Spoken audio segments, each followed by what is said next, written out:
안녕하십니까. 최첨단의 성형지식을 전달하는 최원재입니다. 오늘은 최근 한 3에서 5년 사이에 많이 대중적으로 된 수술입니다. 이마거상. 제가 그렇게 많이 하진 않는데 이마거상에 대해서 좀 얘기를 드리도록 하고, 이마거상을 했는데 소세지 쌍꺼풀이 될 수 있다? 라는 의문에 대해서 좀 답을 드리고자 얘기를 드리도록 하겠습니다. 저는 이제 주로 소세지 쌍꺼풀, 두꺼워진 쌍꺼풀, 너무 이상해진 쌍꺼풀이 주된 영역이기 때문에 이마거상을 했냐 안 했냐를 저를 반드시 체크를 해봐요. 왜냐면 이게 했냐 안 했냐에 따라서 이분이 왜 이런 모습이 됐고 이분을 어떻게 수술해야 되는지가 완전히 달라지거든요. 수술하는 사람 입장에서는 그게 되게 중요한 요소인데, 그 중요성을 모르거나 심지어는 이마거상을 하시는 원장님들도 그 중요성을 반대로 알고 계시거나 그런 경우가 있기 때문에 좀 설명을 드리도록 하겠습니다. 이것도 역시 구조와 물리적인 객체에 대한 얘기이기 때문에 그림을 그려서 설명해야 되는데, 제가 아이패드를 오늘 깜빡하고 온 관계로 가장 좋은 그리기 도구인 종이와 펜을, 이마를 하는데 왜 눈 얘기를 하냐, 이마랑 뭔 상관이냐 얘기를 할 수 있는데 직접적인 관련이 있습니다. 우리가 눈을 뜰 때 눈썹이 있죠, 눈썹이. 그리고 이렇게 머리 헤어라인이 있으면 눈이 있죠. 좀 졸린 눈을 일부러 그려볼게요. 코가 이렇게 있는 이런 사람이 있는데, 이렇게 많은 쌍꺼풀이 없는 눈들이 이마를 많이 써요. 왜 이마를 쓰냐면 이렇게 졸려 보이면 자동으로 이마가 올라갑니다. 그래서 자기도 모르게 이마를 쓰고 앞을 보려면 이마를 쓰고 하다 보니까 주름이 생기죠. 이렇게 한 3, 40년 살면 방법이 없습니다. 깊은 주름이 생겨서 접혀있는 채로 좀 지내게 되는데, 그렇기 때문에 눈을 뜨는 하나의 수단이 되는 거예요, 이마라는 게. 그 다음에 이 눈꺼풀, 눈 위에 있는 눈꺼풀의 모양을 바꿀 수 있는 수단이 되는 거죠. 보통은 이 수술, 이마 거상 수술을 어떤 목적으로 하냐면, 쌍꺼풀이 이렇게 있고 눈썹이 너무 가까워요.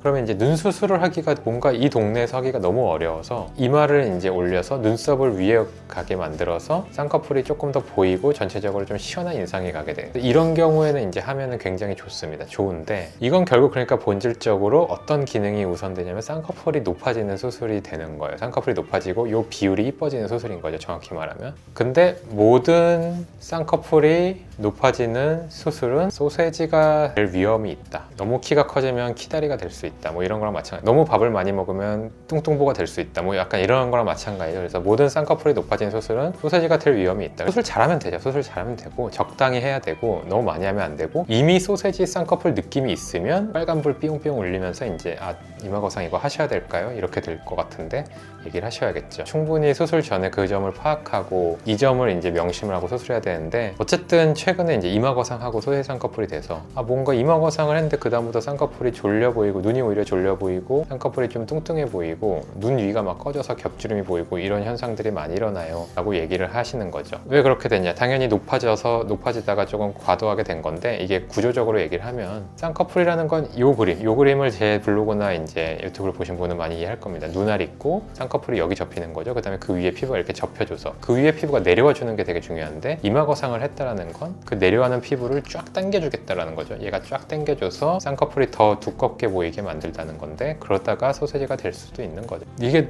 이마거상을 푸는 것보다는 그래서 눈에서 해결하는 게 더 예측 가능성이 높기 때문에, 그렇게 되면 이제 당연히 라인 낮추기 수술로 넘어가게 되는 겁니다. 근데 이마거상을 한 다음에 라인 낮추기 수술은 조금 주의를 해야 돼요. 왜 그러냐면, 원래 우리의 이마나 눈썹은 자동으로 어느 정도 내려오는 게 있는데, 그게 약간 당겨져서 고정된 상태이기 때문에 피부 여유분이 약간 적다라고 가정하고 수술해야 되는 거죠. 그러면 피부 보존하는 라인 낮추기를 하거나, 그리고 또 약간 꺼짐이 생기기 쉬운 구조예요, 이마거상을 한 상태라는 게. 왜냐면 이렇게 당겨지기 때문에 얘가 더 뒤로 가죠. 그래서 눈 윗꺼짐도 생기기 쉬운 구조이기 때문에 모양을 만들기 위해 지방이식까지 고려를 해서 구조를 만들어야 되는 경우가 많습니다. 하지만 이제 저한테 오시면 정확한 방법을 좀 얘기를 드릴 거고, 어쨌든 이마거상이랑 소세지 쌍꺼풀은 많이 먹는 거랑 뚱뚱보가 되는 것처럼 그럴 위험이 있는 불가분의 관계라고 생각을 하시면 되는 거죠. 많이 먹는다고 누구나 뚱뚱보가 되는 건 아니지만 그럴 수가 있다라고 생각을 하시면 되겠고, 건강해지려면 그래도 많이 먹어야겠죠. 그래서 뭐 많이 먹는 것 자체가 문제가 있다는 건 아니고, 이마거상 자체가 문제가 있다는 건 아니지만, 수술할 때 그러니까 잘 하고 본인도 이제 잘 결정을 해야 돼요. 이제 내가 쌍꺼풀이 높은데 더 시원하게 높아지고 다 이뻐질 줄 알고 이마거상을 했다가 해결이 안 되는 소세지 쌍꺼풀이 되는 경우들이 되게 많거든요. 그렇지 않게 주의를 해주십사 하는 마음으로 이번 영상을 찍었습니다. 지금까지 눈화성형외과 최원재였습니다. 감사합니다.